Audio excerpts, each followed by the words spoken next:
Hello friends, a very warm welcome to my YouTube channel Learner's Journey.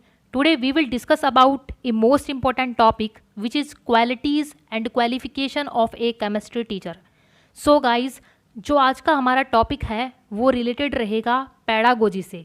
ठीक है, pedagogy आपकी chemistry भी हो सकती है, पैडागोजी ऑफ फिजिक्स भी हो सकती है, pedagogy of mathematics, pedagogy of general science, कोई भी पैडागोजी हो सकती है, क्योंकि ये ऐसा टॉपिक है जिसमें टीचर की क्वालिटीज़ बताई गई हैं। तो ऐसा तो नहीं है ना कि एक साइंस के टीचर में अलग क्वालिटीज़ होनी चाहिए और एक केमिस्ट्री के टीचर में अलग क्वालिटीज़ होनी चाहिए। तो ये एक आपका बेसिक टॉपिक रहेगा जो बिल्कुल एज इट इज़ सेम है सारे सब्जेक्ट्स में।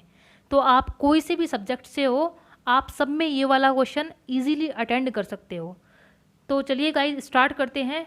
सबसे पहले हम लोग क्वालिटीज़ देखते हैं। देखिए, टीचर्स जो नाम है, ठीक है, या फिर टीचर जो नाम है, इसके जितने भी अल्फ़ाबेट हैं, इन अल्फ़ाबेट में अगर आप लोग इसका अर्थ ढूंढोगे तो आपको पूरा मिल जाएगा।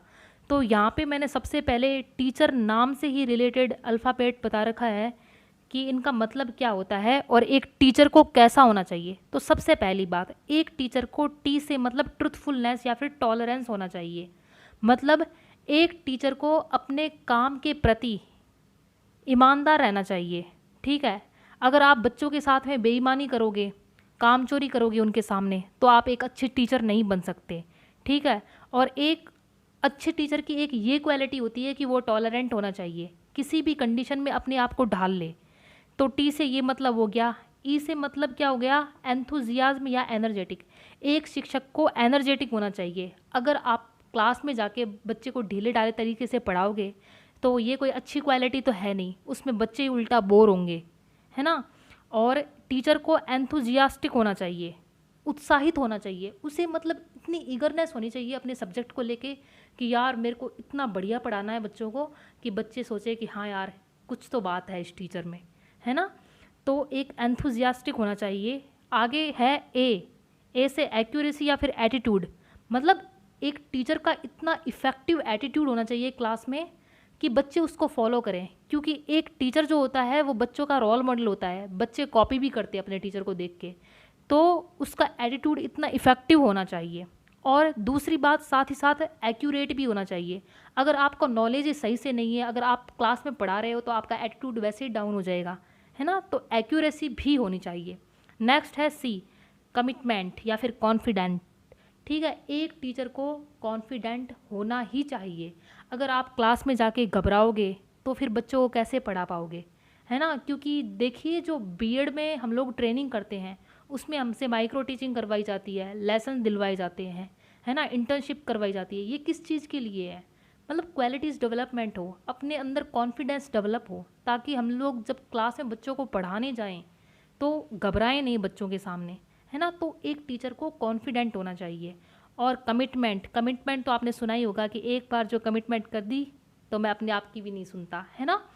तो ये कमिटमेंट टीचर को जो भी बच्चों के साथ में वादा कर रहा है तो उसे ऐसा नहीं है कि आप पूरा नहीं कर रहे हो। जो आपने बच्चों के साथ वादा किया है उसे आपको पूरा करना ही है। ठीक है, तो एक ये क्वालिटी होनी चाहिए।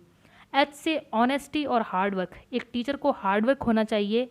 बच्चों के लिए वो नोट्स प्रिपेयर करेगा, डेमोन्स्ट्रेशन दिखाएगा, लेबोरेटरी में प्रैक्टिकल्स करवाएगा, तो हार्ड वर्क अपने आप ही हो जाएगा।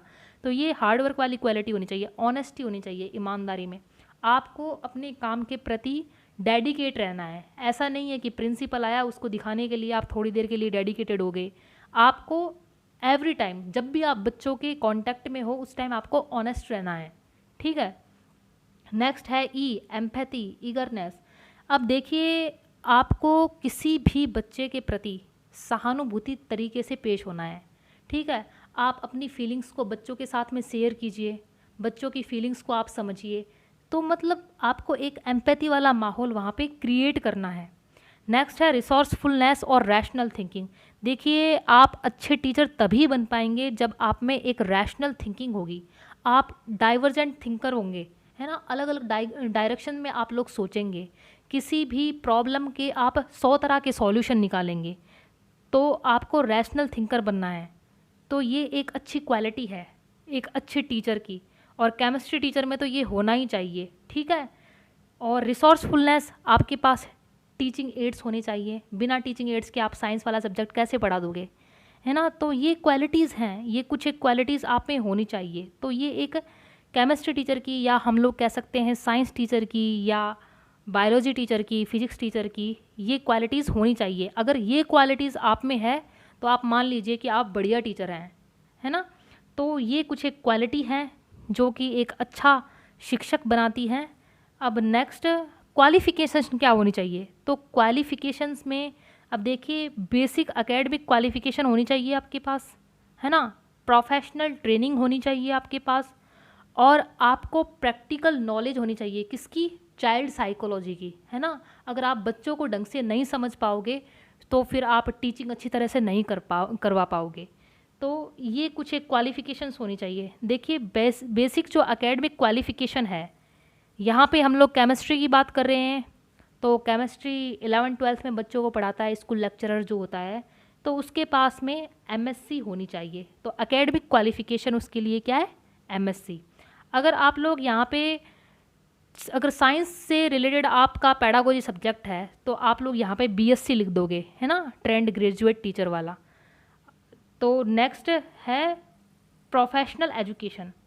एक शिक्षक के पास में प्रोफेशनल एजुकेशन होनी चाहिए, जैसा कि हम लोग सभी करते हैं। बीएड होना चाहिए, और केमिस्ट्री टीचर के लिए तो एमएससी विद बीएड होना चाहिए, है ना। ये बीएड क्यों होना चाहिए, क्योंकि बीएड में कई सारी क्वालिटीज़ ऐसी डेवलप की जाती हैं जो कि एकेडमिक्स में नहीं डेवलप की जाती, ये सिर्फ प्रोफेशनल में की जाती है। जैसे अगर आप बीएड करते हो तो आपको नॉलेज होगा कि आपको कौन से टीचिंग मेथड कब यूज़ लेने हैं, ठीक है।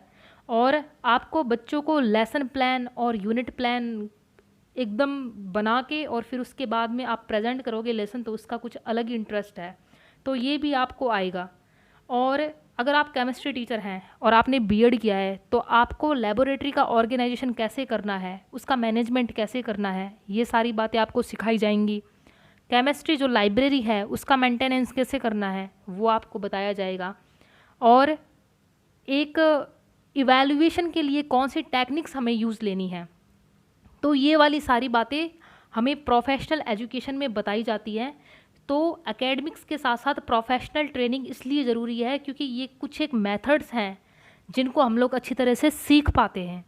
तो एक अच्छा टीचर बनने के लिए जो क्वालिटीज़ थी वो तो हो गई, और जो क्वालिफ़िकेशंस थी वो एकेडमिक्स वाली क्वालिफ़िकेशन, प्रोफेशनल वाली क्वालिफ़िकेशन और चाइल्ड साइकोलॉजी की नॉलेज होनी चाहिए। तो नेक्स्ट देखिए, थर्ड पॉइंट है practical knowledge of child psychology.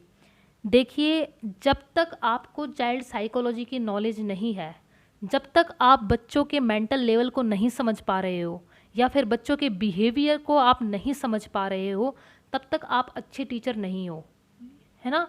क्योंकि आप जब तक बच्चों के मेंटल लेवल को समझ ही नहीं रहे हो तो आप अपना ज्ञान चाहे कितना ही झाड़िए, बच्चों को बिल्कुल समझ में नहीं आने वाला, है ना। तो आपको चाइल्ड साइकोलॉजी की नॉलेज होनी चाहिए, क्योंकि अगर आपको चाइल्ड साइकोलॉजी की नॉलेज होगी आप बच्चों में इंडिविजुअल डिफरेंस कर पाएंगे और उसके अकॉर्डिंग बच्चे को रिमेडियल टीचिंग दे पाएंगे, है ना। क्योंकि देखिए, क्लास में ऐसा तो नहीं है ना कि सभी एवरेज बच्चे होंगे या फिर सभी इंटेलिजेंट बच्चे होंगे या फिर सभी एकदम लो अचीवर्स होंगे। इसमें अलग अलग तरह के बच्चे होते हैं, तो आपको प्लानिंग करनी होती है कि हाई अचीवर्स जो बच्चे हैं, जो गिफ्टेड बच्चे हैं, उनके लिए आपको अलग से प्लानिंग करनी होती है। जो बिल्कुल लो अचीवर्स बच्चे हैं तो उनके लिए आपको अलग से रेमेडियल टीचिंग प्रोवाइड करवानी होती है, और जो एवरेज बच्चे हैं उनके लिए अलग से प्लानिंग करनी होती है। तो ये आप सिर्फ एकेडमिक्स से नहीं कर पाओगे, अगर आपको चाइल्ड साइकोलॉजी की नॉलेज होगी उसके बाद ही आप लोग इसका आप निचोड़ निकाल पाओगे कि हाँ भाई, बच्चों को हमें ऐसे हैंडल करना है। और देखिए, अगर आप चाइल्ड साइकोलॉजी पढ़ते हो तो थॉर्नडाइक ने अलग अलग नियम दिए थे, लॉ ऑफ रेडीनेस हो गया, लॉ ऑफ एक्सरसाइज हो गया। तो वो जो लॉज हैं उनके बारे में आपको जानकारी होगी और उसके अकॉर्डिंग आप बच्चे को टीचिंग प्रोवाइड करवाओगे, है ना, कि बच्चा कब अगले टॉपिक को सीखने के लिए रेडी है ना। तो आप उसके हिसाब से बच्चे को स्टार्ट करवा पाओगे। तो एक केमिस्ट्री टीचर या साइंस टीचर या फिर कोई भी सब्जेक्ट का अच्छा टीचर आप तभी बन सकते हो जब आप में ये सब क्वालिटीज़ हो यहाँ पे, है ना, और ये सब बाकी क्वालिफ़िकेशंस हो।